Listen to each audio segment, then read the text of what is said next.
มา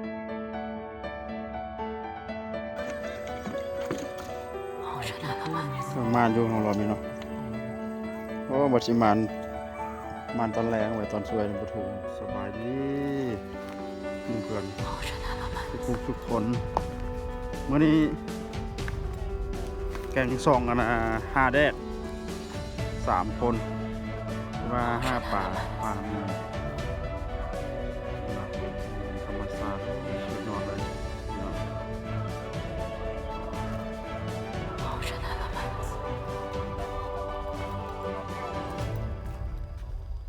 โอ้สวยชิวฮอดผม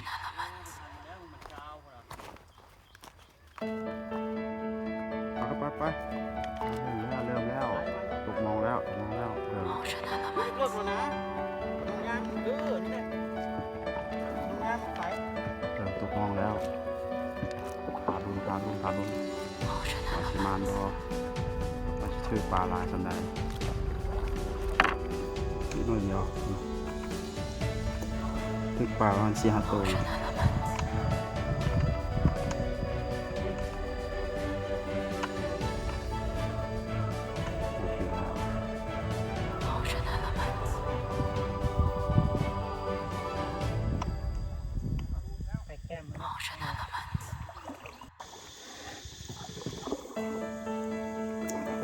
ต่อมาดูพอได้กินตกเบื่อหลาย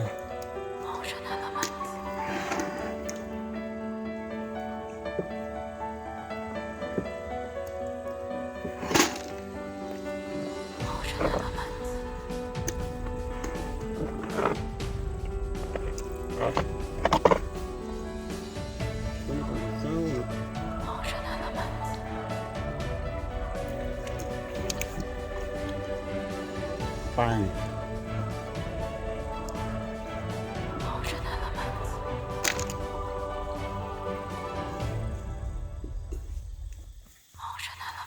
กว้างละอ้าวนี่กำลังปีปลาเนาะ โคตรลาย ไปปลาได้ปลาหลายเลยปีกน้อยเอาประหยัดเอาไว้งาในบรรยากาศกำลังปีปลาไม่ทราบน้ำอีหลี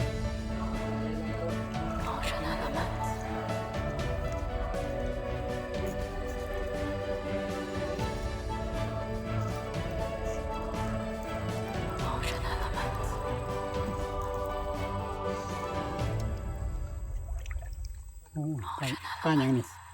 มันสาย โอ้ได้ลายแล้วรอบนี้นะ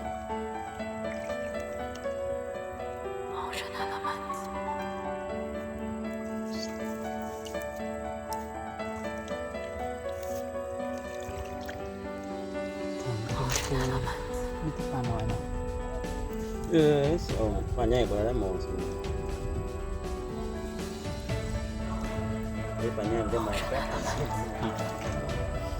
ผู้กินก็กินผู้เฮ็ดก็เฮ็ดอันนี้หิวข้าวแห้งขนาดเสียวอยู่วะ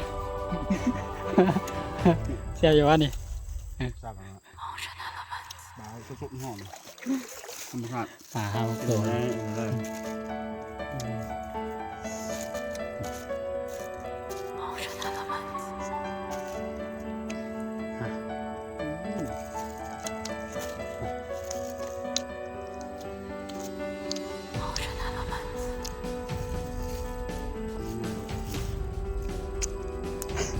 จำใหญ่ๆยันมาทำไม เด็กตาจำเอาจำไปกินพนาวา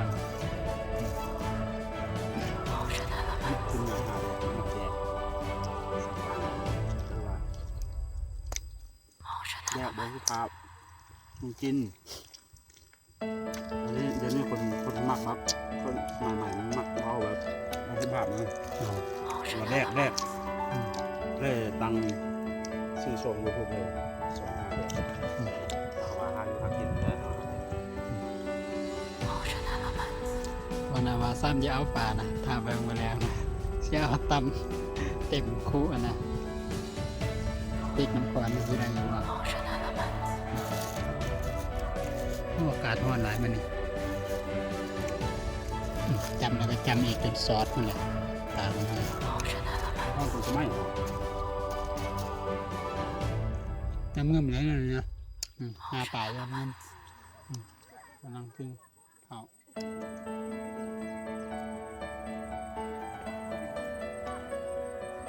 ถือแล้วโอ้ถือลายอยู่โอ้สุดยอดเลยถึกเป็นป่าหมดเลยฮะ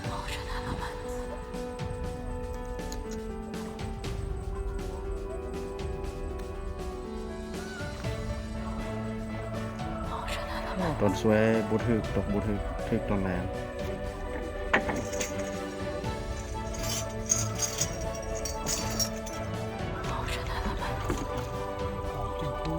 มานอยู่ของเราไหมเนาะโอ้บัดสิมันตอนแรงไว้ตอนสวยบุถึก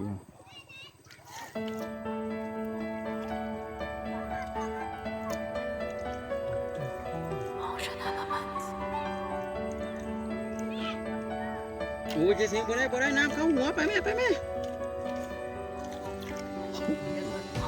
ลงยืนเอาก็ได้นั่นเจสิงลงจากเงี้ยมั้ยเจสิงฟังไม่ไปไม่ไปน้าสาวไป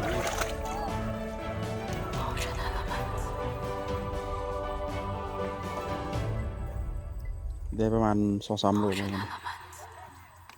ก้อนนะ น้ำก้อนเหมือนปลาเลยปลาก็ได้ประมาณโลนึงอยู่แล้วนะ